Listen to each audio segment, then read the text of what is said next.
Good evening, everyone, and thank you for joining us today. My name is Will Smith, and I'm the president of LivePsych, Liverpool Student Psychiatry Society, and a fourth-year medical student at the University of Liverpool.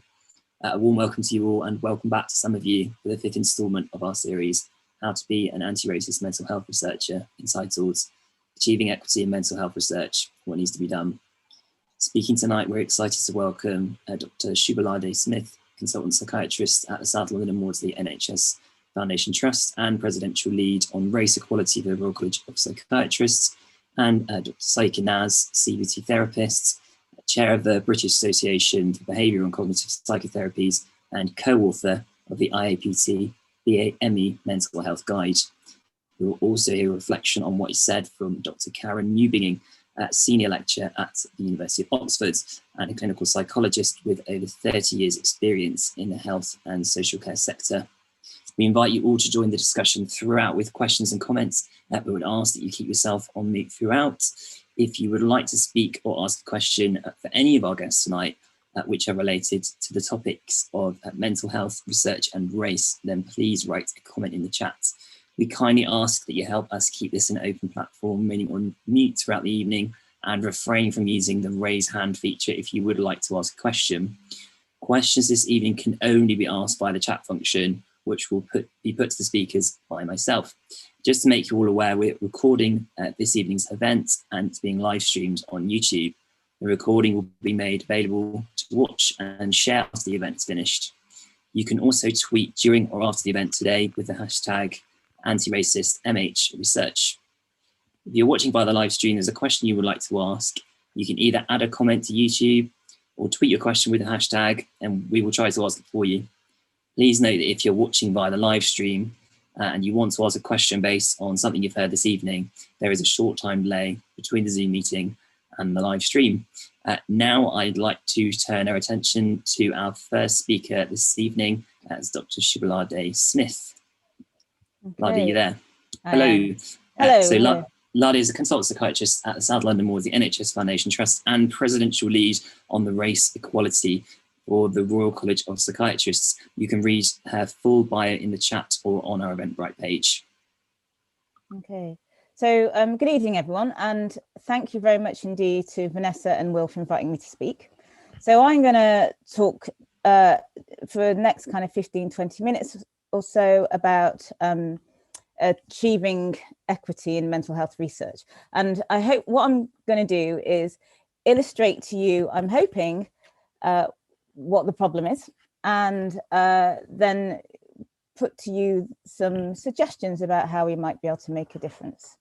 So just to outline at the beginning, to make sure we all know what we're talking about, the facts are that if you have a protected characteristic, if you are from a minority ethnic group, you are much more likely to have a mental health problem. So if you're from an LGBTQ background, then we know that when you were younger, you were much more likely to have experienced depression, anxiety, much more likely, particularly if you're transgender, to have actually report that you've attempted suicide before the age of 26. We know that children and young people, particularly those who are looked after, have very poor mental health access and have higher rates of mental disorder. We know that that one of the difficulties is that almost 3/4 of mental health problems emerge before the age of 25. And so if you can't access mental health care appropriately before, when you are young, you'll grow to be an adult who has a mental health problem. And you can see that it's much more difficult to access mental health care if you are a youngster compared with if you are older. It's also the case at the other end of the age range that older people often have mental health problems that are missed because it's assumed that being older is associated with being depressed, and therefore it's not something that's worthy of treatment. And for people who have learning disabilities, people with learning disabilities have horrendous physical health outcomes, and in fact, they've been, that's been so well documented that there've even been TV programs about it. What's less well documented is that people with learning disability often have poor mental health as well. And unfortunately, that is not looked after quite so well. And then we know that people's social situation, particularly being from a lower income household, increases the likelihood of you having an unmet mental health need. And in fact, we know that if you are from a poorer household, people from poorer households spend about 1/3 of their life with poor health, compared with people from more affluent households who spend about 1/6 of their lives with poor health. And if you are homeless, it's a problem. If you have, I mean, 1 in 2 homeless people, this is rough sleepers, not just homeless people, but rough sleepers in London, actually have mental health needs, significant ones. And of course, there's this. We know that if you are from an ethnic minority background, then there are profound inequalities when it comes to accessing mental health care, the experience that you have, and mental health outcomes. I'm not going to go through all the different stats on that, but the slides are here for people to look at later on. But certainly we know that particularly if you are from a Black African or Black Caribbean background, then you're much more likely to be overrepresented in crisis. You're much more likely to come in crisis to mental health services, and you're much more likely to be in the higher end of mental health services in the LOTS units or secure units. And just to put that in perspective, usually if you've got a health problem, you go to your GP. And the way in which you should go in, you should access mental health care is through primary care. So you go to your GP, you report your problem, and then you get referred for an outpatient appointment. Shouldn't really be being picked up by the police or coming in through A&E. The difficulty is this, that not only are ethnic minority people more likely to be overrepresented in crisis, particularly if they're Black, but much less likely to be represented in treatment. Again, to put it in perspective, it's pretty hard to get mental health treatment full stop. It doesn't matter, what background you're from. But if you're a white British adult, you are twice as likely to be offered and receive treatment for your mental health problem than if you are from an ethnic minority group. And very interestingly, people from South Asian backgrounds present to the primary care very often. There's no difficulty getting to see the GP. But if you are from a South Asian background, you're really unlikely to be referred on for psychological care. Anyway, I'm giving you that background because I just want to be sure that you're all up to speed and just having a little bit of an overview that if you have a protected characteristic, particularly if you're from an ethnic minority background, you are likely to have difficulty accessing mental health care and treatment, and you're going to have a poor experience, particularly if you are from an ethnic minority background. Okay. Anyway, so this thing has affected all of us, COVID. And it's been such a massive impact on us, and it continues to impact us. And this lot of researchers, these are some of the best mental health researchers in the world, wrote a position paper which was published in the Lancet Psychiatry. And what they were saying is, this is from last year. This is published in April 2020, and by then there was a recognition that COVID-19 not only affected people's physical health, but it had profound effects on people's mental health as well. And they said, look, this is going to result in an enormous mental health crisis, and we need to start thinking about how we're going to tackle that in the years to come. And it requires a call for action for mental health research and science. And they're so right, actually. I mean, and so what they did was to produce this fabulous paper. I would urge you all to read it. And as I said, these are researchers who are the top. If you look at the list of authors, they're all professors, and it's the whole range of mental health care, from social psychiatry to biological psychiatry, everything in between. They're not all psychiatrists. Some of them were, from psychology backgrounds, sociology backgrounds, some, children and young people, adults, older adults, the whole lot. Okay. And what they did was the paper explores the psychological, social and neuroscientific effects of COVID-19, and they set out the immediate priorities and longer term strategies for mental health research. And the priorities were informed by two very large surveys, and they convened an expert reference panel, and most of the people on the paper I think were involved in that. And they did this quite, these surveys by the mental health research charity MQ. And they provided this strategy that can be adapted and integrated with research in other countries. And very importantly, they highlighted that there was an urgent need to address mental health consequences for vulnerable groups. And they even went so far as to say, these are the populations that we need to be thinking about. Children and young people, CYP, older adults, people with existing mental health problems, especially those with severe mental illness, SMI, people with learning disability, PWLD. Frontline workers, they were one of the first to talk about frontline workers. They talked about socially excluded groups, prisoners, homeless people, refugees. They even mentioned poverty, people on low incomes. And they even remembered to think about the societal consequences of COVID and said, look, there might even be higher risks of health inequalities. And I'm sure you remember this, and this is still ongoing, there were increasing talks of people from East Asian backgrounds, who appear to be Chinese, or looked at like people from, there were Hong Kong students in the street being attacked. So they talked about even the possibility of race-based attacks. So when I was reading this paper, I was thinking, okay, what are they going to say about the racial and ethnic disparities in mental health, which are huge? They are huge. I mean, I didn't go into it, all the details of it, but for example, if you are Black, you're 40% of more likely to be admitted via the police. The police are going to be involved in your admission. And you are much more likely to be detained in the section. And if you're Black Caribbean, you're much more likely to be detained in the section again and again and again and again. You're much more like almost 8 to 10 times more likely to be on a community treatment order. That's the type of section. And actually, unfortunately, more likely to be subject to restricted practice, like placed in seclusion, and people complain about the experiences that they have. And we've known about this for the last 40 or 50 years. So the question is, what were the research priorities going to be for ethnic minority groups? And the research priorities listed in the paper were 0. There weren't any, actually.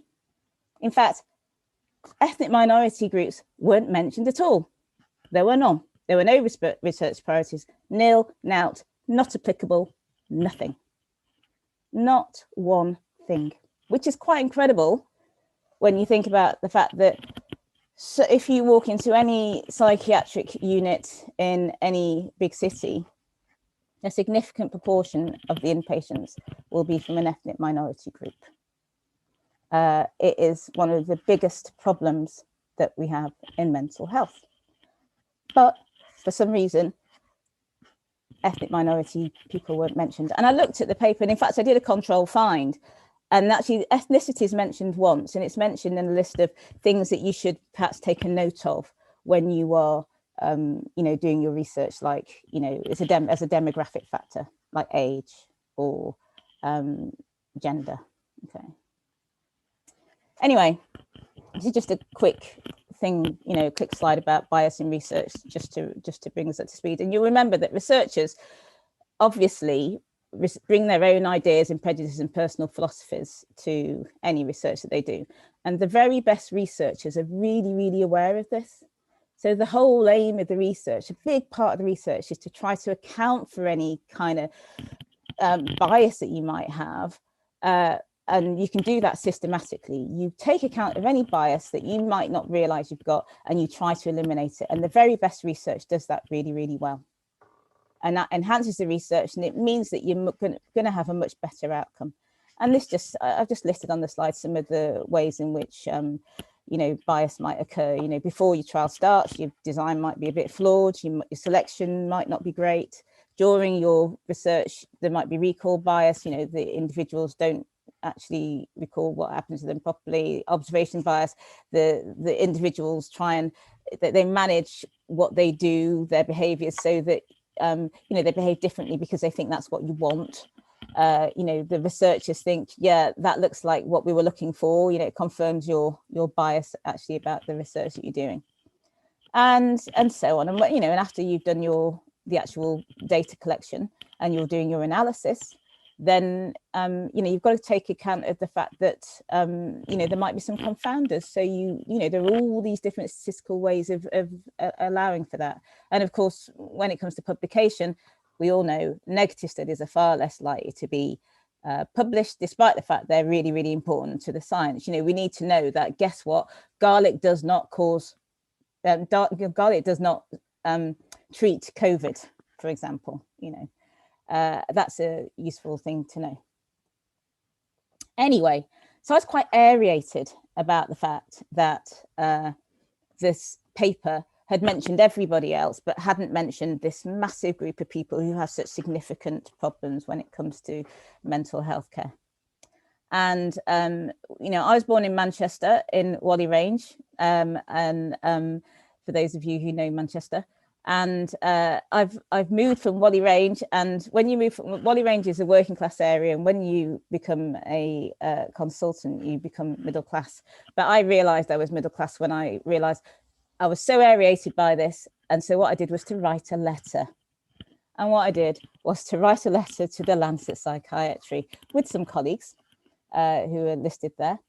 And what we said was, we laud the aims of Emily Holmes and colleagues to highlight the impending mental health consequences of COVID-19, especially the call to ensure that there's joined up multidisciplinary response.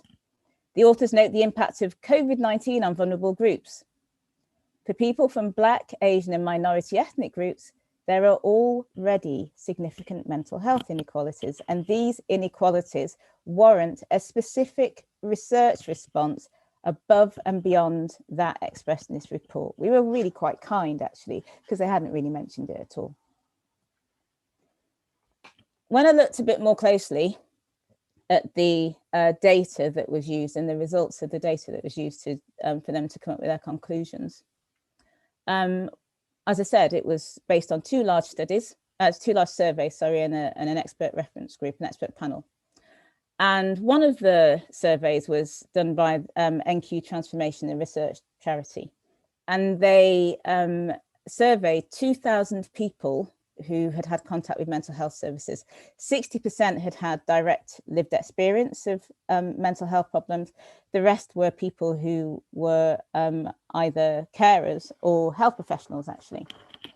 When you looked a bit more closely at that data, it turned out that 92% of the participants surveyed were white British, and only 8% were from an ethnic minority. That compares with probably about 13, possibly 15% of the population in the UK who were from an ethnic minority.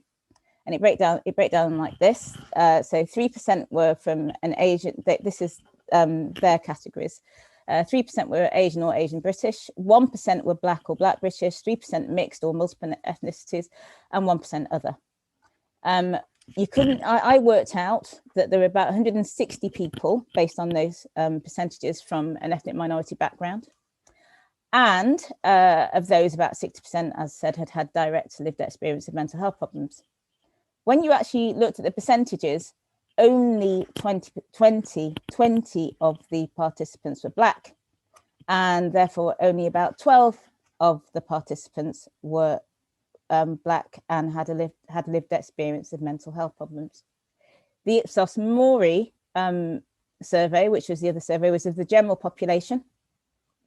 What they asked about was, marital status, age, gender, socioeconomic status. They even asked about carer status and whether or not someone had current or prior experience with mental health problems. They didn't ask about ethnicity. Both surveys, both studies said that they were representative of the UK population. The paper said that these people were representative of the UK population.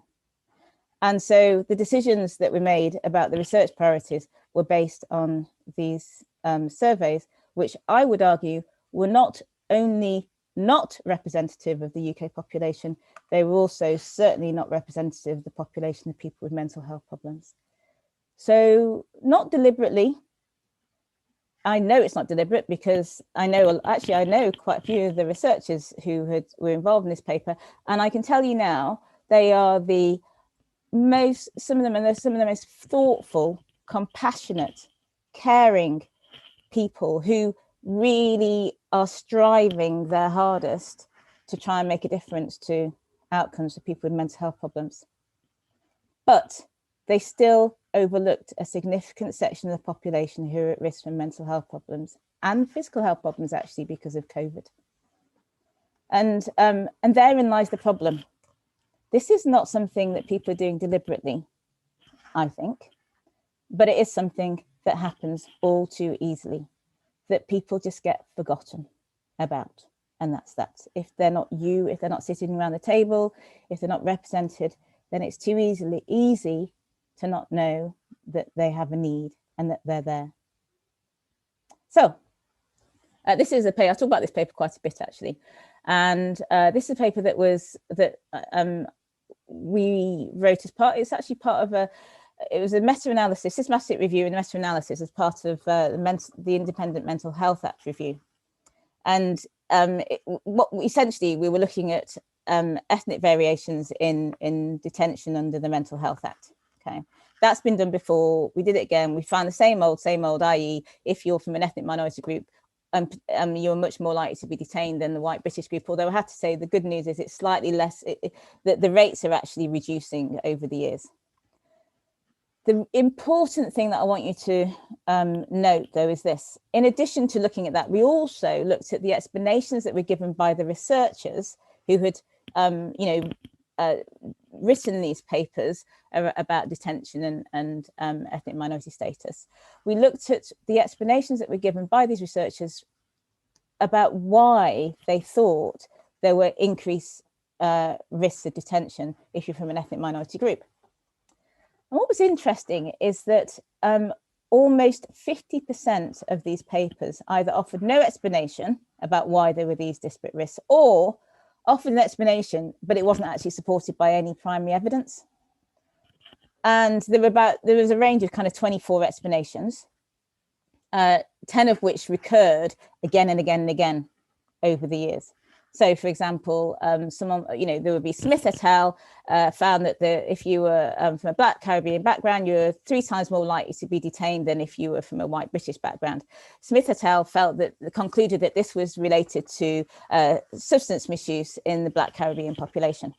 Yeah, that was 2014. 2016, Jones et al. Say, as we know from Smith et al., Black Caribbean people are much more likely to be detained because they use more drugs. And that explanation would recur again and again. But the original paper didn't actually have any evidence to support that conclusion.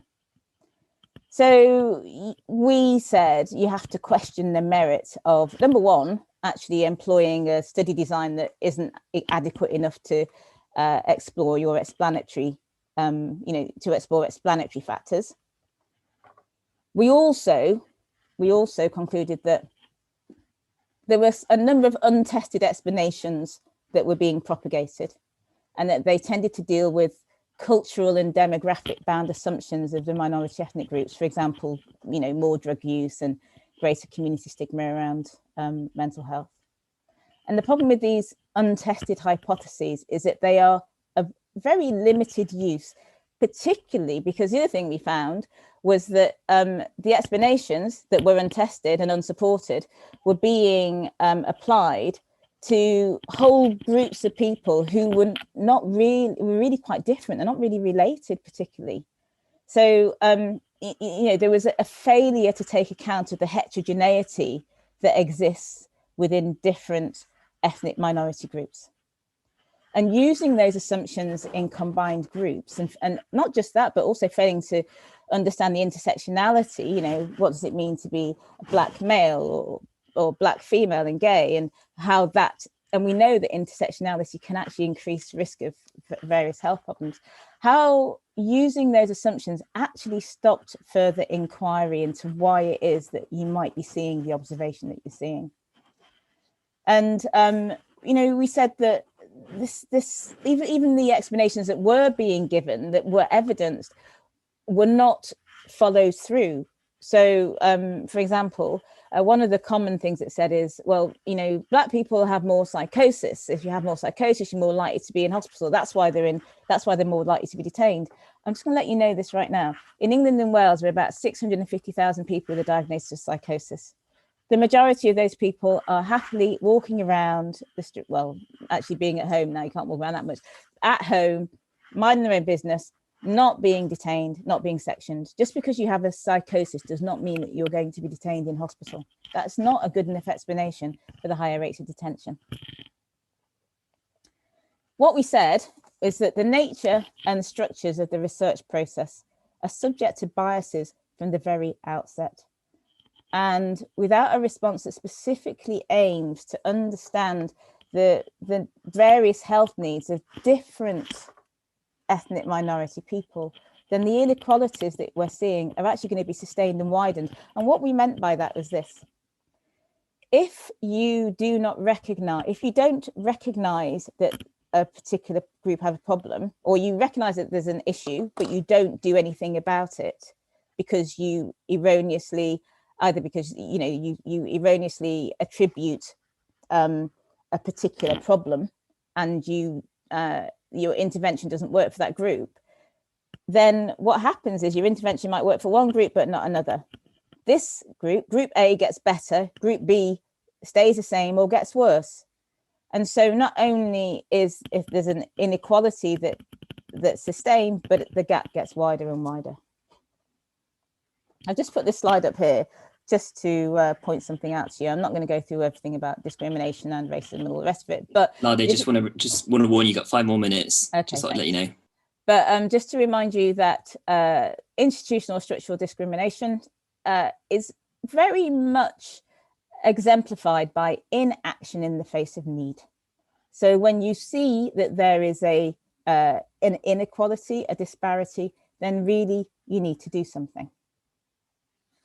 Question is this: why is it that people with protected characteristics have worse outcomes in mental health care? Well, what we know is that the models of treatment and scientific studies are always responsive to current values. Researchers usually study the field that, what the field is currently hypothesizing and what the field's currently observing. And certainly we know that a lot of the treatment interventions that we have in psychiatry, particularly things like medications, are usually trialed in college students, usually men, because you're not going to give a drug to a woman who could be reproductively active in case she gets pregnant while she's on your experimental drug and that affects the fetus. And we know from all the evidence that most people who go into these studies are from a white European origin. So what's happening is that we develop treatments mostly for young white men, actually. And then what we do is we extrapolate the results to everybody else, to women, to older people of different ethnicities and cultural backgrounds. And then we wonder, why is it not working so well for this group of people? Why is it these older people have got all these side effects, etc.? So we're not treating people in the way that might be best for them because we're not necessarily asking the right research questions in the first place. So if the treatments that we have available are designed only for a fraction of our patients, they're not going to work for everybody else. And so it means that we should be doing things differently. We need to think about the social determinants of health, definitely, but we also need to think a bit more about the structural approaches and the systems within which we work. So this is a study that's done recently by Carla Buchard and colleagues, and you might have heard this term, WEIRD, Western educated, industrialized, rich and democratic. And that's these are societies that make up about 12% of the world, which means the majority of the world is not weird, not Western, not educated, not industrialized, not rich and not democratic.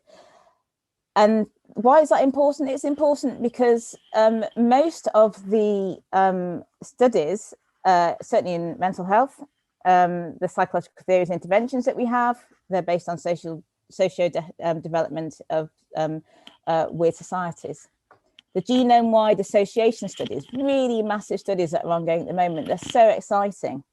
But guess what? 96% of the participants in these studies, and there are hundreds of thousands of people, are from European heritage, because there's been active non-inclusion of people from other minority groups, not even ethnic minority groups, because it's across the world.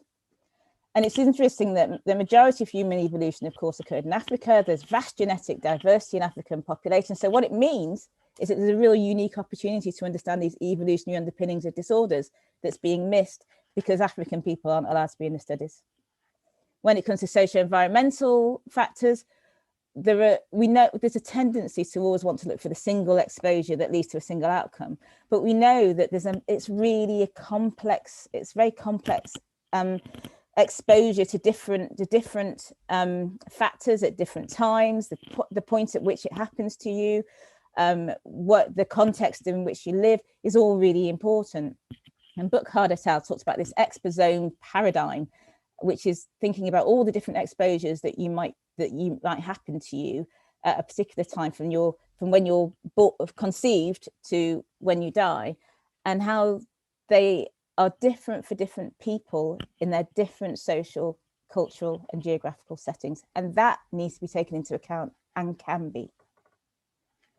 They said that there needs to be diversity in research teams. This is the way forward. Diversity in research teams.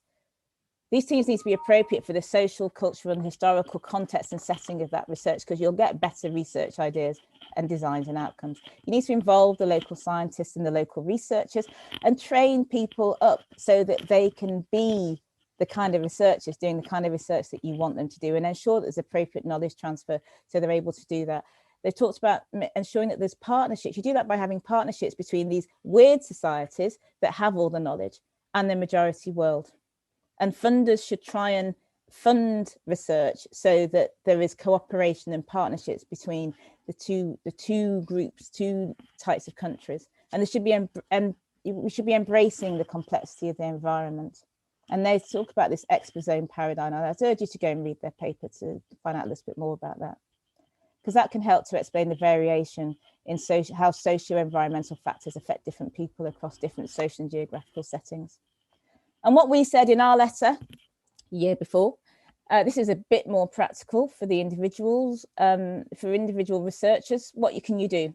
At the outset of your research, there should be a race, equality, or equity impact assessment, which applies to your question, your methodology.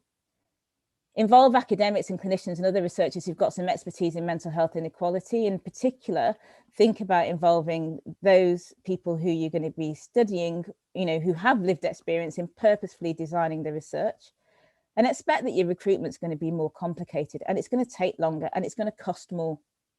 And that's something that the funders just have to expect, and that you as a researcher should expect too. So it's not good enough to say we're not going to include anyone who's Black or Asian in our GWAS studies because they're too hard to recruit. The funding bodies and the journal editors should be expecting to see a race, equality, or equity impact assessment, just as they now expect to see a patient and public involvement statement and assessment. And so you shouldn't be able to get your research funded unless you've meaningfully involved people who are going to be affected by the research. And you shouldn't be able to get your paper published unless you have meaningfully involved people who are going to be affected by the research. And so after a while, it becomes standard practice. So in summary, if you're from a weird society, you're more likely to get the treatment that works for you. Unfortunately, if you're not, you're not. If we don't attend to this stark inequality, just perpetuating institutional and structural discrimination and racism, because we're failing to help those people who need it. And that just perpetuates and exacerbates the mental health inequalities. We've got to prioritize equity in mental health research, because over time, it will mean that the research that we do becomes more relevant to those from ethnic minority backgrounds and those who have protected characteristics, and we'll end up with much more effective interventions which have more lasting, effective outcomes for the people, for all people, all populations in the long term. So I'll leave you with this quote from Nguyen. He said, "Whilst it's better to be loved than hated, it is also far better to be hated than ignored." Thank you. Lade, thank you very much for going through all of that. Really interesting points there, and a lot that we can come back to and discuss. I know that you need to head off potentially a little bit early today, so we'll try and make sure that we get any questions over to you before you have to go and see your patients this evening. If you have a question based on any of the points raised in Lade's talk, then do write them in the chat box. Next up, I'd like to welcome our second speaker, Dr Saiqa Naz. Saiqa, you there?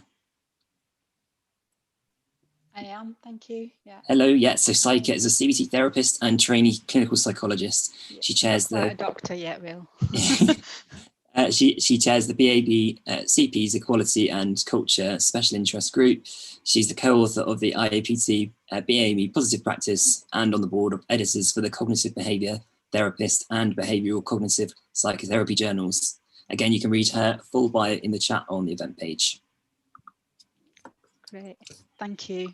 Thank you, Lade, for your presentation. I'm hoping mine will sort of follow on, and there's some points that actually overlap, so I'll try and skim over those.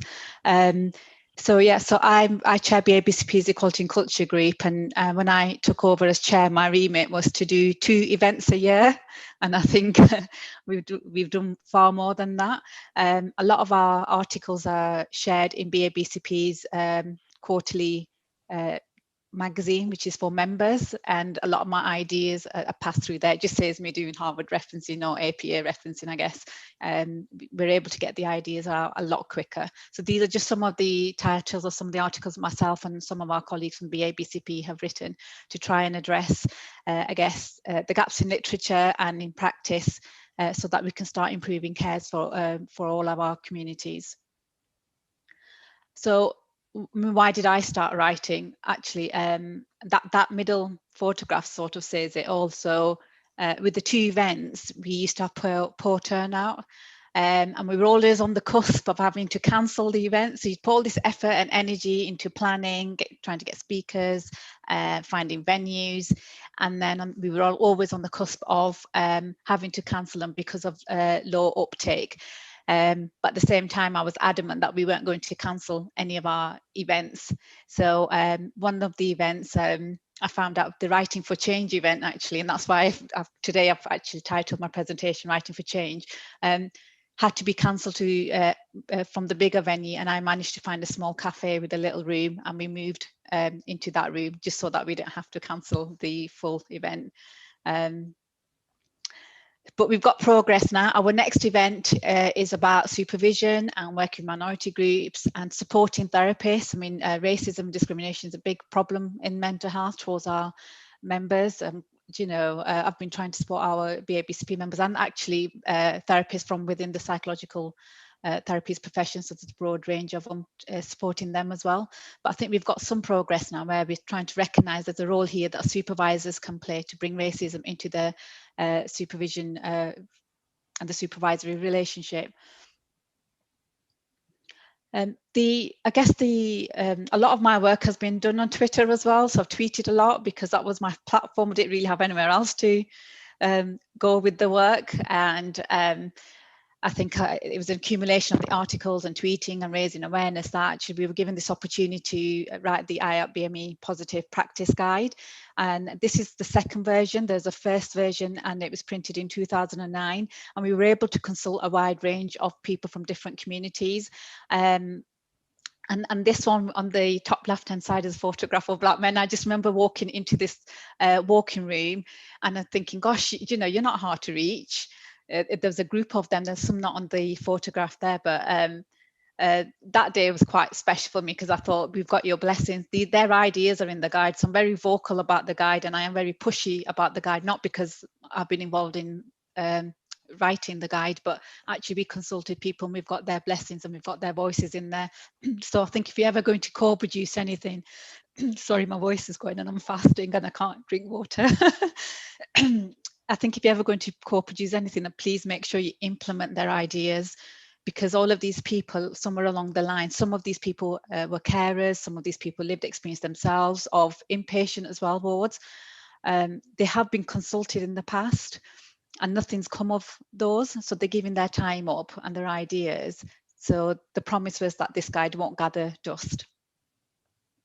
And yeah, World Pharmacy Day. So the story behind that is on the day of the launch of the guide, so it was delayed from April to September. I'd spent a weekend of my own time preparing information for NHS England for their comms team to share information out. And on the day of the launch, we got one tweet from them, just a little tweet. The next day, another little tweet. And when I chased it up, hang on, where's the rest of the information I provided you with? They said it was World Pharmacy Week. So they were prioritizing that over this piece of work. So whilst people were happy to read the guide, I was, yeah, my heart was somewhere else. And I realized that day, actually, we've got a lot of work perhaps ahead of us to try and hold this guide and hopefully for it to be implemented. So in terms of our stakeholder feedback sessions, we had a full session with the Polish community in Polish. We had asylum seekers and refugees stakeholder feedback group, who Michelle Brooks-Orchiega, who's one of the co-authors of the guide, did. We involved interpreters, GPs, white therapists, BME therapists. So we consulted a wide range of people.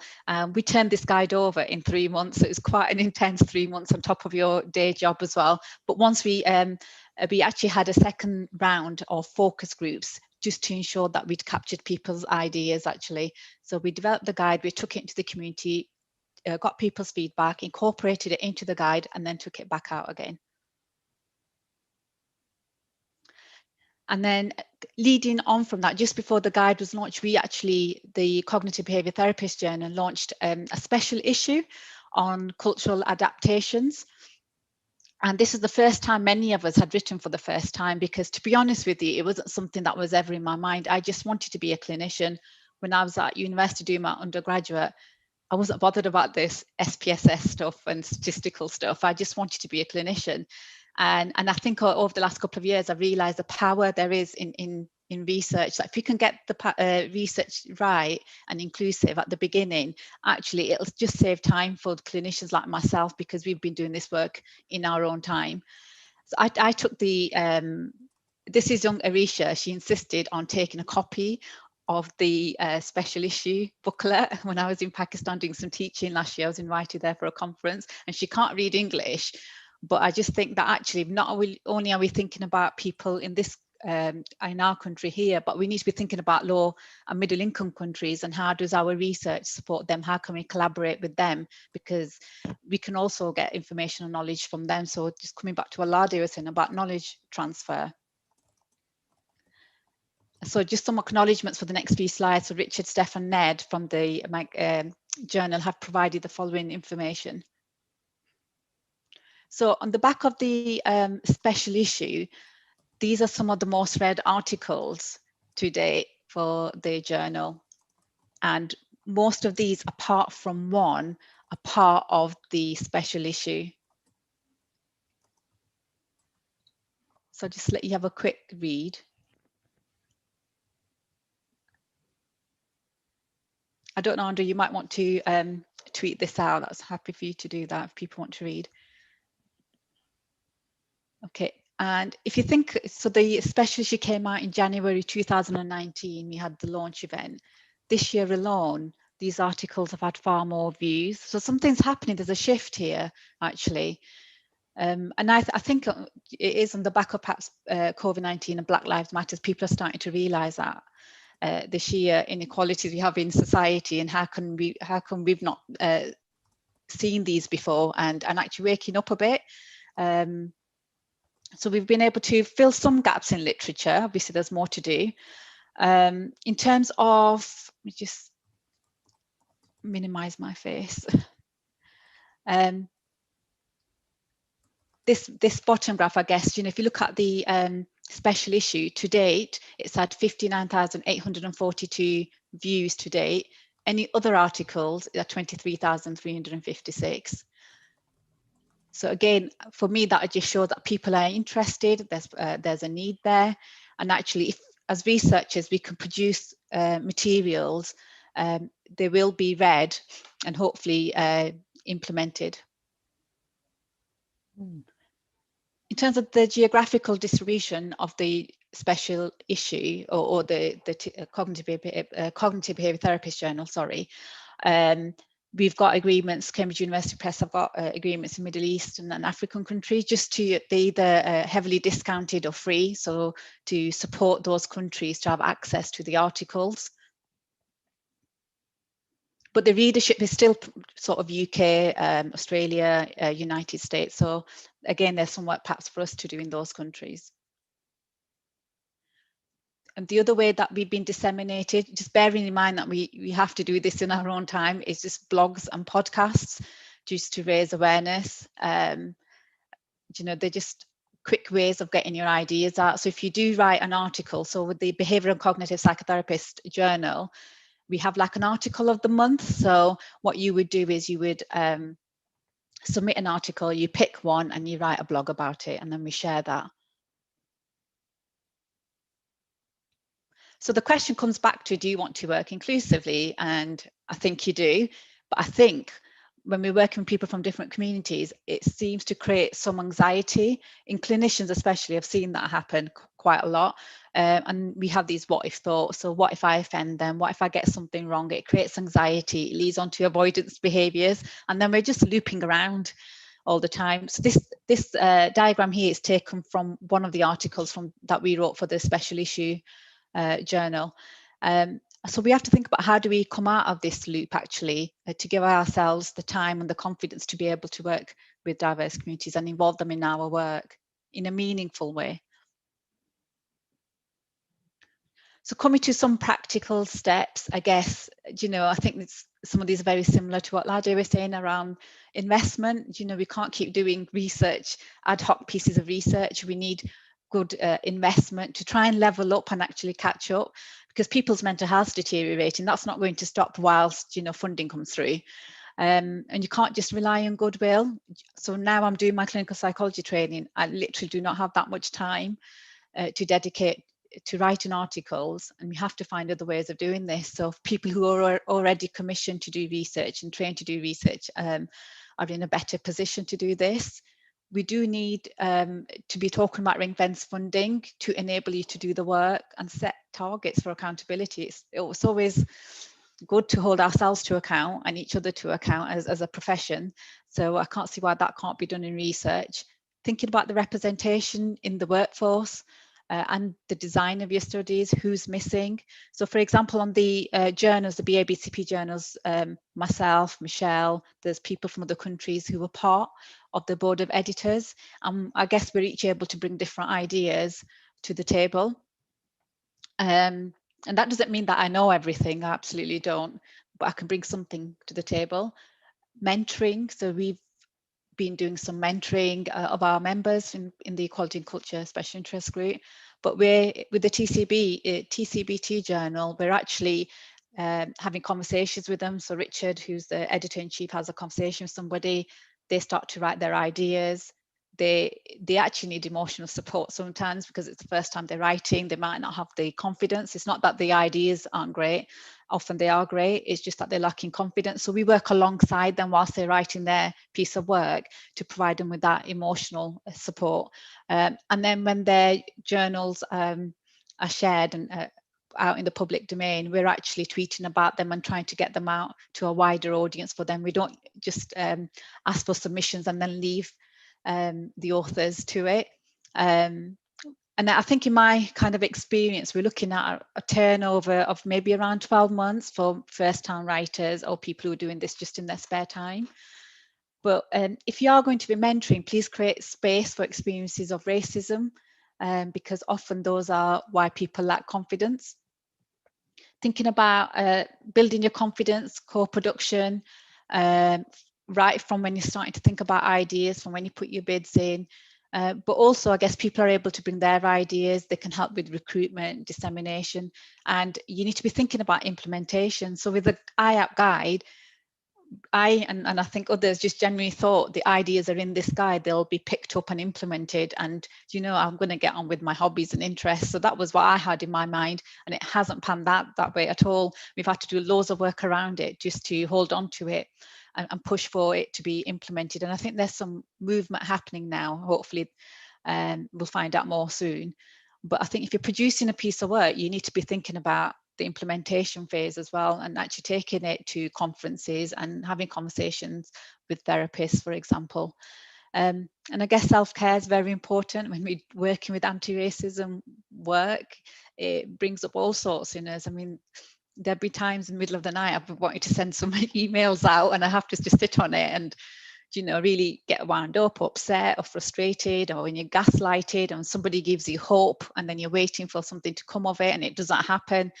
It's quite an emotional journey. It's not an easy journey at all, especially if you're going to be involving people from minorities groups. I think we need to be thinking about looking after them as well. So just coming back to goodwill, I guess, when you rely on goodwill, this is what happens. This is my gingerbread man. You take a bit more, and then you take a bit more, and then you take a bit more. So he's still smiling, but I don't think most of us would be smiling, because you're actually connecting us to, you know, when you're taking us away from our hobbies, our interests, our well-being activities, our free time to give to you to implement the work or to do the research. And I think it's a bit unfair. I see it happening with our therapists who are involved in inclusion work in different mental health services across the country. They're not provided with the support, training, supervision, resources, and they're left with this massive agenda to carry, and then they're pulled in different directions by people. And I think that's really unfair, and we need to protect the well-being of our therapists. So when you are asking for people for their goodwill, then please just think about the impact, because the chances are you're not going to be the only one asking them. But we do it, and I'm a bit of a hypocrite, because I'll say yes because I just think it might help the conversation go further. But we need to try and move away from that. So this is just my mentor. I sit here and I speak not because I was born confident, because I'm not. I've had mentoring. I really lost my confidence working in mental health, and there's been times that I've got it back and then it's gone again. This is Dr. Linda Wilkinson. She's a director of psychological therapies in our trust. And she's just been fantastic. And actually, when we were given the opportunity to write the guide, we'd never really done any national work as such. But I just remember thinking, okay, you know, Linda's face came into my mind, and we decided to go with it. So what did she do? She provided me with psychological safety, held the space for the whole of me. I was absolutely myself. There's nothing on me that I would leave outside the room. She listened, validated, she signposted me to other people or organizations, and actually supported my journey into clinical psychology training, because I met all the criteria for the training, but I wasn't, even though I was doing national work, I wasn't being offered interviews. So she sort of supported me through that process. And she collaborates on the Black Mental Health live events. I believe the next one is on 20th of May, and the focus is going to be on Black men, and it's co-produced with our local Black community here. And we do things like, I dropped coffee on my dress. So we had mentoring over drying my coffee, washing my outfit and drying it. That's what I'm wearing today. So when I'm in a position where it creates anxiety and I'm offered an opportunity to do something and I panic a bit, I just think, what will Linda say? So this is how powerful this mentoring relationship can be if you get it right. Okay, so just to sort of finish off, I'm just mindful of the time. The IAPT guide has a toolkit at the back, and I'm wondering if you are involved in research, if you have a read of the toolkit, maybe develop your own toolkit based on this, just adapt this. The guide's been used outside of IAPT now, it's been used in children's services, inpatient services, early intervention services. So I'm wondering if there was something here for you then to take back to your organisations and to think about. And in terms of just outcomes, this is some latest data for IAPT. I appreciate there's a lot of issues in IAPT, and these, you know, Asian Black communities aren't homogenous, neither are white communities, but there seemed to be an increase in recovery rates for these communities. And I don't have a breakdown for it, but it's something, if people are interested, you can go away and think about it and look into it. And just to sort of finish off, I'd just like to thank all the therapists who get behind the work that we do. We've been networking, developing relationships. Again, like I said, we've not had funding to do this, so we've been relying on connecting with people on Twitter. And through that, actually, I think we've been able to make some progress. So yeah, I'm just going to leave it there, I think. Great, thank you very much, Saiqa. That's really great. I'm going to quickly now pass over to Dr. Karen Newbigging. Karen, are you there? I am. Hello, Karen. Would you like to provide your reflection, your comments on what you've heard this evening?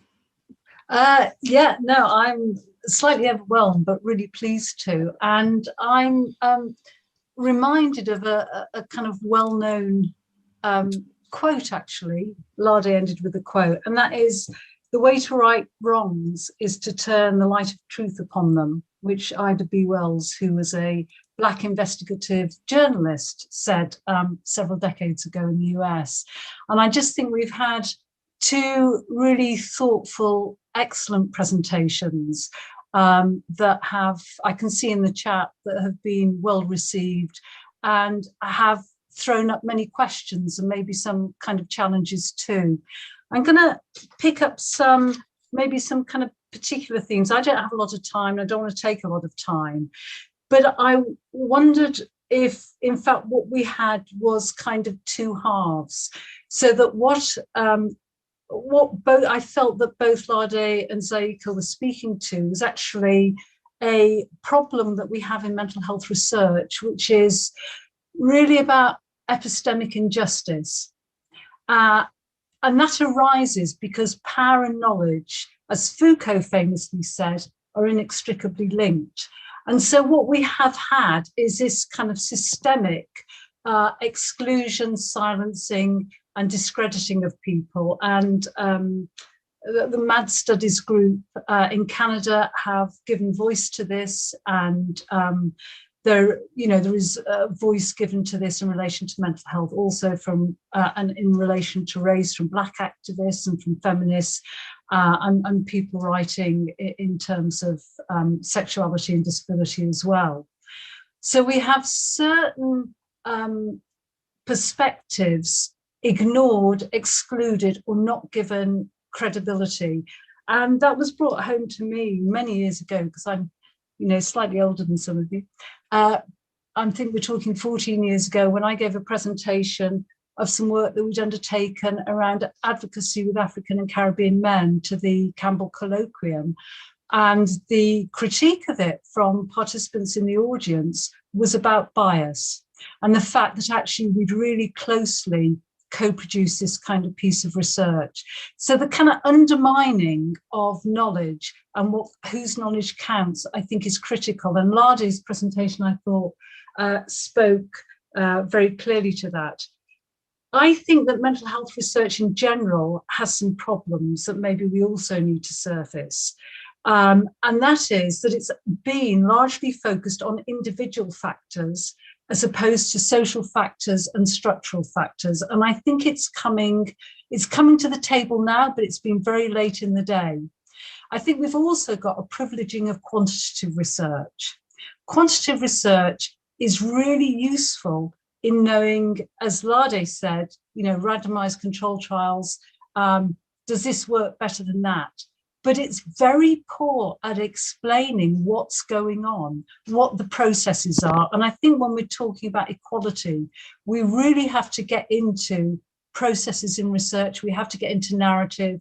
As Saiqa said, we really have to co-produce and understand the diversity of experience and the intersectionality, the way in which different social positions kind of feed into each other. So I think one of my challenges, I think, to both Lade and Saiqa, which I'm sure they will kind of challenge me back on, is that I think both professions and universities as sites of research can be thought of as epistemic communities. So by that, I mean that they develop standards of evidence, practice, and methodologies that lead to knowledge. And I think Lade's critique of the Lancet paper was, in a sense, the top professors, who gets to be a professor? What do you have to overcome to become a professor? What do you experience when you are a professor, if you're Black or a woman or you're disabled? So there's a whole lot of things about these communities that we've constructed. And I think the fact that Saiqa talked about doing work as goodwill and the passion that came through in her talk showed that actually both of you in some way were breaking the kind of rules out of the kind of mold of these epistemic communities that hidebound people in terms of what somebody's called the kind of apartheid of knowledge, that they're dominated by a Eurocentric epistemological perspective, and that, you know, the experience of people from racialized communities, of women from those communities, really resonates, I think, with some of Frantz Fanon's work about this isn't even achieving those kind of senior leadership positions in universities carries all sorts of costs. And again, Saiqa, I think you talked very eloquently and personally about the costs to you and the support that is really necessary. So I think I just wanted to lead us a bit into thinking about how can we ensure that equality is the golden thread in research. And I think in very broad terms, we need to focus both on process. So who's generating knowledge? How is the knowledge being generated? Who's involved? And how do we ensure that lived experience in the experience of people from minoritized communities, the group of people that Lade kind of spoke to at the beginning, but who are at increased risks of poor mental health, but also particularly people from racialized communities, are on an equal footing so that the knowledge is viewed as legitimate, credible, and the efforts to silence and discredit experience and meaning are robustly challenged. And I think we're away from that at the moment. I think certainly in universities, we are quite a distance from that. So I think there are kind of, and they were really reflected, I think, in Saiqa, in your nice slide actually about practical steps. But I think also, Lade, you spoke to them as well, as I think other speakers have spoken to them during the course of this series. And that is representation. That is vital at all kind of levels, but at senior levels and in governance. Co-production, we can't do this academics in all those top professors on their own. Heaven help us, because we're going to end up with the wrong answers. We do need investment, and that's not just money, but that is actually resources. And people like myself who work in universities will know that they are sitting on a lot of resources. They're sitting on spaces, access to libraries, money, knowledge about how to access research funding. So if you're an academic, you know, it's really not difficult to think about how you might be an ally. Accountability is key. I think the one thing that I wanted to say about accountability is I think that we can talk about change from within, but we also need to be open up to external scrutiny. And I think the kind of targets that, or the standards that you were setting, Saiqa, gives a framework for people to kind of think about, actually, what should this look like? But I also think that the external scrutiny needs to come from the community.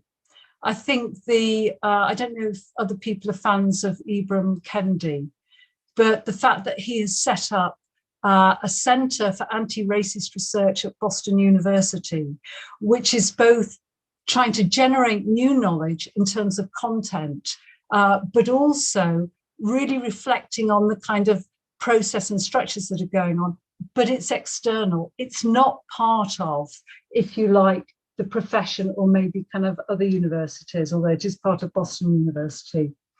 And the final thing is about implementation. I think that is really key. I've spent a lifetime propping up other people's desks with my guides and resources. And if any of you have read them, thank you. I'm very grateful. If anybody's put them into action, I'd really like to meet you. We're very good at telling people what to do, but we've really got to ensure that we've got those mechanisms for accountability and that we work alongside people to think about how to kind of implement things. And I think, again, some of the or a lot of the answers are actually working with and alongside community organisations, because they often have much more creative ideas than I have. So I wanted to kind of, sorry, am I going on too long, Will? I'm a bit good at getting on a soapbox. Karen, that's great, I think. Thank you very much for kind of raising those points and kind of reflecting back those key themes there. Lade and Saiqa, is there anything that you particularly want to come in on based on those kind of themes, which I think Karen's sort of identified? So representation, co-production, accountability and implementation. Or is there anything that Karen said there that's particularly resonated with you at all? Lade? So I'd say one of the things quite heartening is that, so I've been thinking about this area for years and years and years. And what's really heartening is that now I go to events like this, whether I'm speaking or not, and I'm hearing the same kind of themes coming out again and again and again. And representation, acknowledging the diversity, co-production, making sure that communities who are going to be affected are actually involved in a meaningful way, thinking about different approaches. People are saying this again and again, and that's the reason that's important. Is it implies, because before it was always arguments, everyone was arguing, saying this is the way to do it, no, that's the way to do it, etc. But now there's a recognition that actually it is about representation, it is about co-production, and it is about implementation. And I think that's a very positive thing, and that's across the board. That's not just with research. That's in terms of clinical, improvements, in terms of in terms of policies and procedures, and how organisations function. And that implies that there may well be this time some change. It will be incremental and therefore a bit slower than we would probably like, but it might actually be meaningful and real, because the implementation bit is the really important bit, actually. Brilliant, thanks, Lade. Sorry, who's going in there? I was just going to kind of respond to that in a way. And I think we need to think about how change happens. And I think we could all we could learn from attempts to get gender equality going on a global basis. And what people have learned from that is it happens internally. So, professions, universities taking action, but we need that external force. We need the challenge to, if you like, the dominant culture. Otherwise, we are going to be incremental. That's why Kendi's initiative is so important. We're going to add little bits on, but we're not going to change the rules of the game. And I think we're at a point in research where we need to change the rules of the game. And, we might debate whether cultural adaptation is a positive or a negative. Maybe we need a different starting point than a Western model that is defining mental distress in a particular way. So, Karen, I would say that incremental change does not necessarily mean that it's not structural change. And I think if you're going to change a structure, then the most lasting change to that structure is most likely to be an incremental one. And what happens, and that if you look at history, what happens is that, sometimes you get revolution, but even at revolution doesn't necessarily change things, unfortunately. But some of the most lasting changes are those that are done subtly, they're done incrementally, and people don't necessarily notice how profound they are. It's only when they look back 20 years and they think, wow, look where we were 20 years ago and look where we are now. So incremental structural change, I think, is where we're at. People are now saying this is what we need, and implementation is key. And it means that instead of equality and equity being something that people think is an afterthought and it's lodged in one person over there, it's right at the top of the list. It's a priority thing, and everybody's having to do it. And that doesn't mean to say that it's not going to change things. I think it will, but I definitely think it's going to be incremental, and that will make it more successful. Yeah, thanks, Lade. Saiqa, I want to bring you in if you've got anything particularly to add to the conversation at all. Yeah, just a couple of thoughts really. I think one of it comes back to our training. and the teaching curriculum. And just thinking about some of the work that we've been doing is thinking about, actually you're going through all this training and you're still coming out not feeling confident working with diverse communities. So what's happening or not happening at training? Let's look at the curriculum. So I'm wondering if in research something similar could happen, is look at the ethics of your research and what do they look like and what needs to be added. The other thought, I guess, around co-production, and since the guide I've become a bigger fan of it, and I don't think I fully valued it perhaps even at the time, but since then I have try to be mindful that I'm not speaking for communities. So one of the pieces of work that we've recently done, I'm hoping it's going to come out, is we've co-produced some videos with different community groups to ensure there's representation, and not even just talking about race or BME issues, just talking about mainstream issues like, you know, research is one of the videos, actually, leadership, working class mental health. So actually, we're not pigeonholing communities into one particular area, that we need to be training them to be part of the mainstream of the profession. So that's something I'd ask people, if you are involved in research, to think about. It really annoys me that if I wanted to work with people who look like me, I would have set up a separate community organisation, because the demand was absolutely there. I used to get people contacting me from different parts of the country, but I didn't want to just work with people who look like me, and I decided I was going to face and work with the NHS and within the NHS. And I think it's really important. And I've had to kind of push back sometimes. I say, I want to work with white people. And we shouldn't really be having these conversations. We should all be able to work with anybody that comes through the door and who lives in society with us. And I think we need to, and one of my biggest influences, I've been involved in community cohesion and interfaith work in my hometown of Rochdale. And I'm able to bring some of those ideas in. It gives you awareness of different faith groups and communities. So you have that in you innately as an individual, I think. So there's something around personal development here, but then the institutions like the universities supporting us, but also the funders, I think, kind of thinking about commissioners, for example, for mental health services. When we launched the guide in Manchester, there was no representation. I couldn't run the session for commissioners. Community groups were there, services are there from IAPT services, but commissioners weren't there. So it kind of hit a bit of a brick wall that day, and we stunted a bit.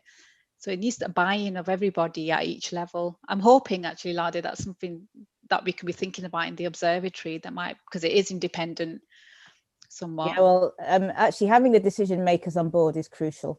So someone asked me in the chat about, you know, using the term racism, and it's interesting that sometimes the problem is actually that when you're talking to a broad audience, everybody's has a different level of understanding, actually. And for some people, you say the term racism and immediately they're going to feel guilt and shame and all the rest of it, and actually they stop listening.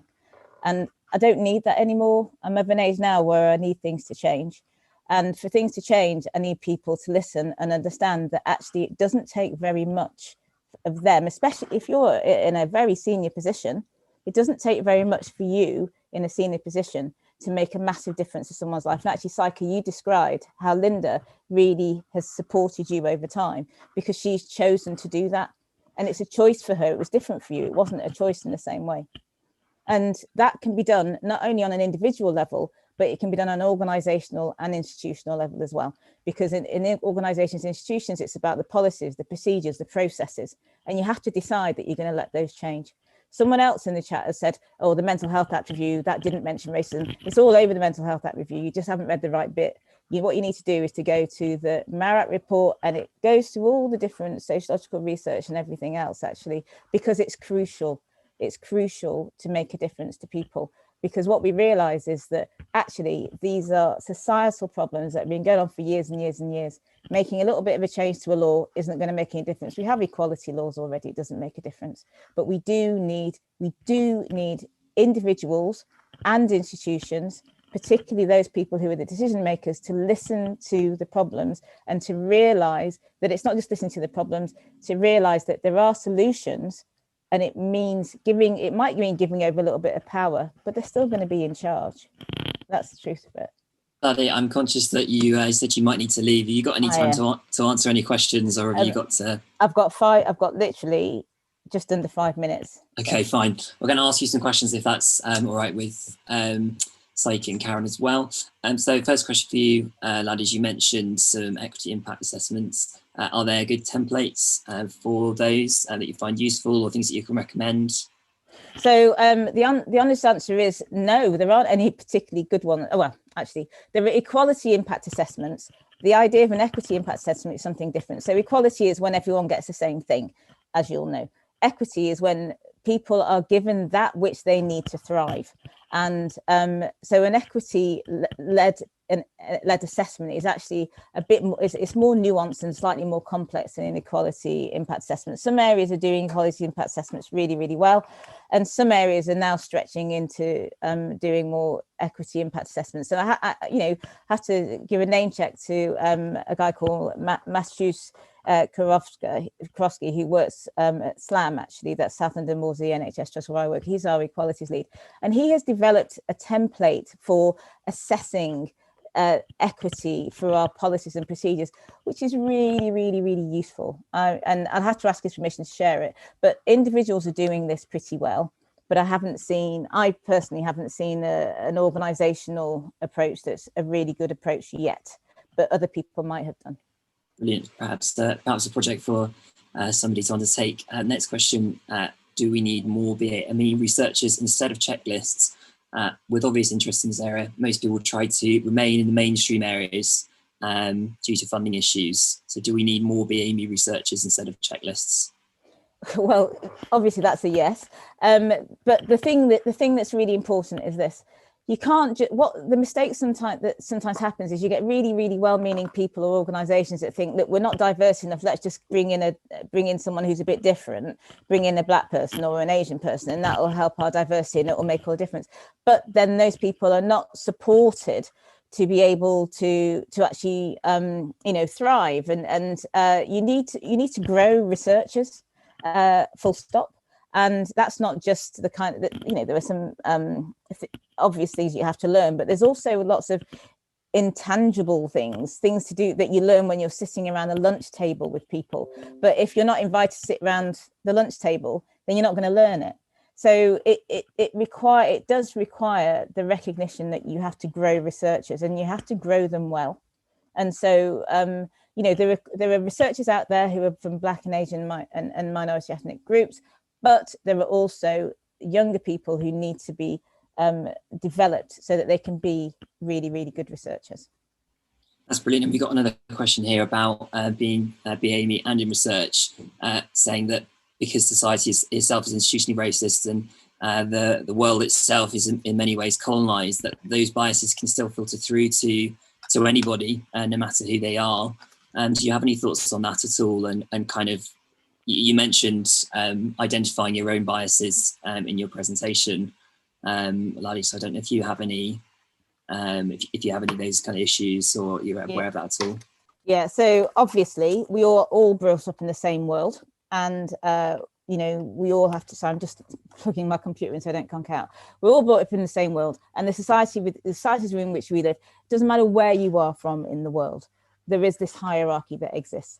And what I would urge everyone to do is to become aware of that and educate yourself. And don't just think that this is a static thing. Oh, I've learned about it now because I saw what happened with George Floyd last year and blah, blah, blah.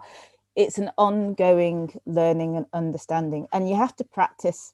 People talk about unconscious bias. Unconscious bias is it's not something you can just, dispel over, having sat for 2 hours in an equality and diversity training, because it's something that you were brought up with. It's all, the racism that is around us is structural and it's all pervasive and it affects everybody. So it means that if you have to offset that with a habit that tells you that, you have to practice not being racist, and that's everybody has to do that. It's easier for some people because if you're brought up in a family where everyone else is around you is Black and they're doing great things, then you know that Black people can do great things. But if you're from a white middle class background from a small village in outside in Surrey, and you don't meet Black people, and all you know about Black people is what you hear from the London news, which is usually to do with knife crime and or mental illness, then you're going to have a particular view, and when you meet someone who's Black, you're going to think that's all they do. Oh, well, you're Black, you probably got a knife, and you probably got schizophrenia as well, which is, it's not the whole story. And so people have to practice and get into a habit of thinking differently about stuff, actually. Absolutely. Lade, thank you very much. I've got a question for Saiqa now. How is clinical? You're going to have to go. Thank you, everybody. And, you know, it's a work in progress, but we will get there, I hope, before I'm 90. Brilliant. Bye-bye. Thank you, Lade. Thank you so much for being here. Okay, Saiqa, I've got a question for you. How is clinical psychology training addressing issues of race and whiteness?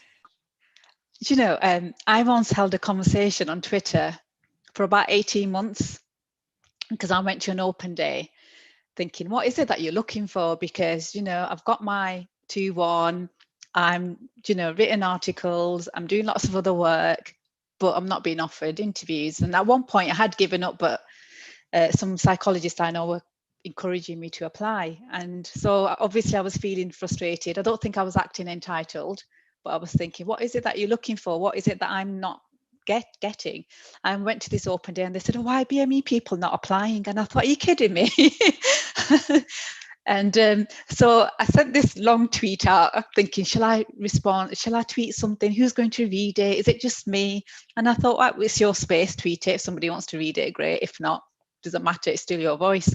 And I tweeted it out and it got picked up by course directors and people in BPS. And it was an interesting, because actually that enabled us to have a very open conversation on Twitter. And data was shared, people's experiences were shared. And I think it came down to the fact that people have different routes into the profession. So my experiences and my opportunities have come from a very working class background. I couldn't even find voluntary experiences. So all of these experiences, I guess, along the way would have disadvantaged me.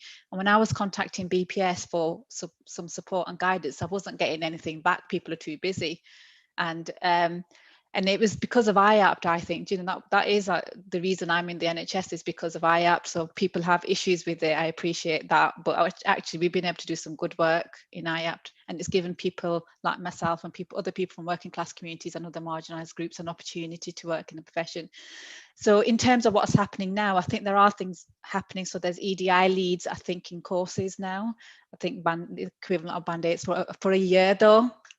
You know, this is ongoing piece of work. I really hope it's not just a one-off, because then it'll become a token gesture. On my course, I don't get involved in anything anti-racism. I am the fire warden. We don't even go in, it's all online teaching. And that was an intentional decision not to get involved, because it frazzles my brain. It frustrates me, it annoys me. I think you take from me, get on with it. If you want my time, I'm trying to give you some knowledge here or some guidance, get on with it. Don't come back to me in 6 to 12 months time asking me the same question. So to protect myself and my own development, because one of the reasons I'm doing the training is for the research side. As much as I didn't want to do it at undergraduate level, I'm understanding that we need to do it. And the reason is there are certain areas I wanted people to research, and I chased it up with different avenues, and either the funding wasn't there or people had other priorities. So part of it was like, fine, go learn the skill yourself and do it yourself. So yeah, so I think it's ongoing, but we need to, again, it's about pushing and holding people to account, you know, just to be human about it. Actually, what values do we have as psychologists, actually, and are they trickling down each of the layers? And if not, we need to work together as a collective. I'm adamant the work that we've been able to do via the BABCP is because we've all come together. It doesn't matter what background we are. So the will's there.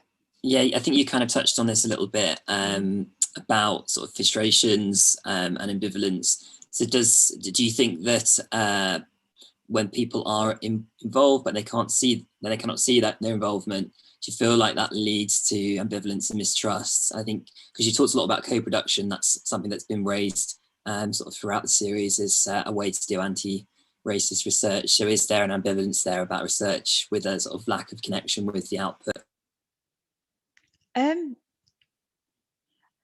I think if you say yeah, perhaps there is a bit of ambivalence, but I think I'm just mindful of not making a generalized statement here.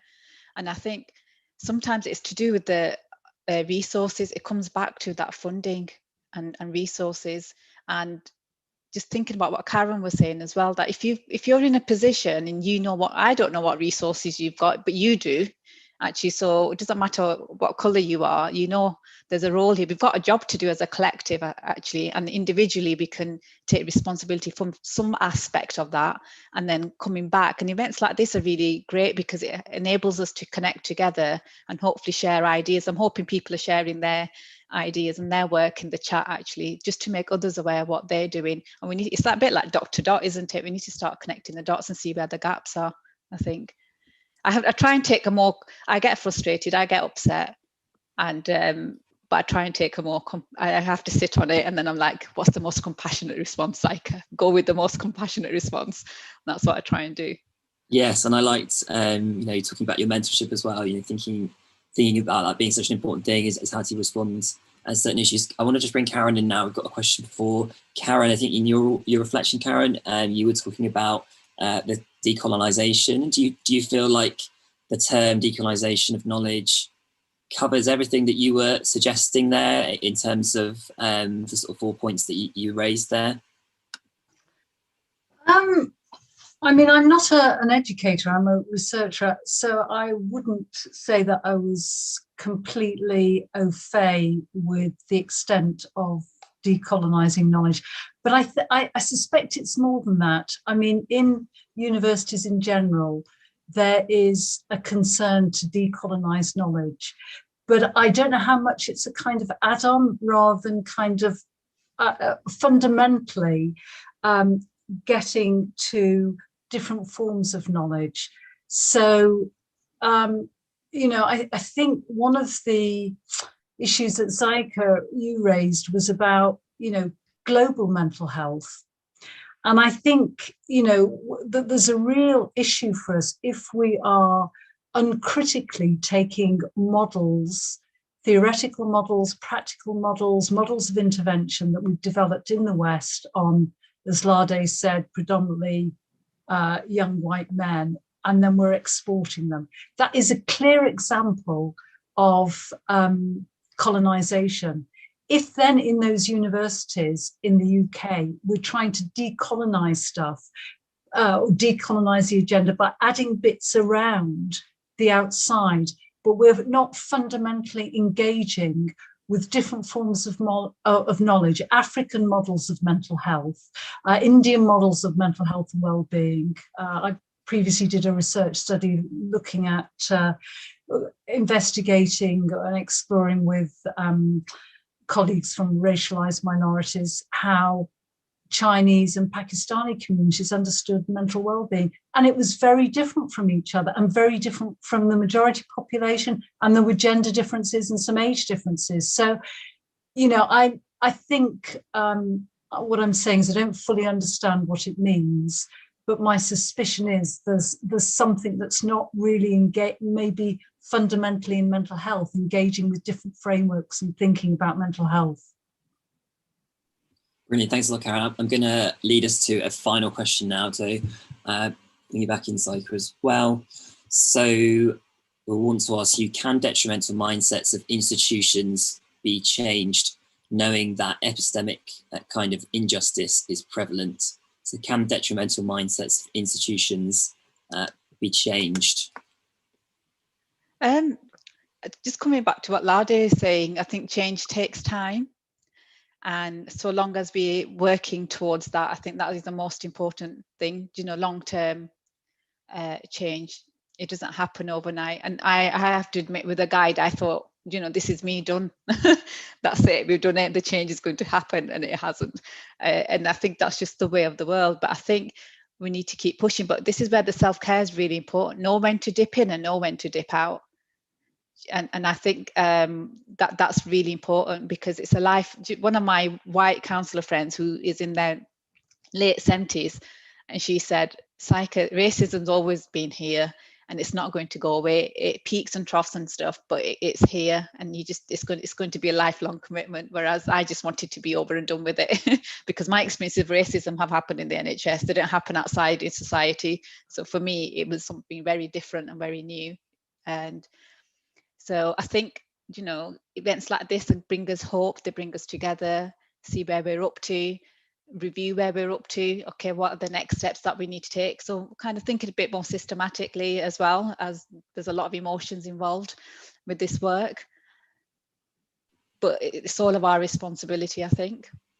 Absolutely. And Karen, have you got anything, any final words just to say on the detrimental mindsets of institutions and how they can be changed, if at all? So I think the detrimental mindsets are just a reflection of the detrimental systems, structures, and kind of processes, and that has to be a focus for change. I'm a bit more hopeful. I think there's some great leadership that's coming from organizations that are external. If you think of Black Thrive Global, Catalyst, Synergy, and I think, and other initiative from Rochdale, Saiqa. I was a volunteer with an organisation called AWAS, based over in, I don't know if you know it, but based over in Darwin, in Lancashire.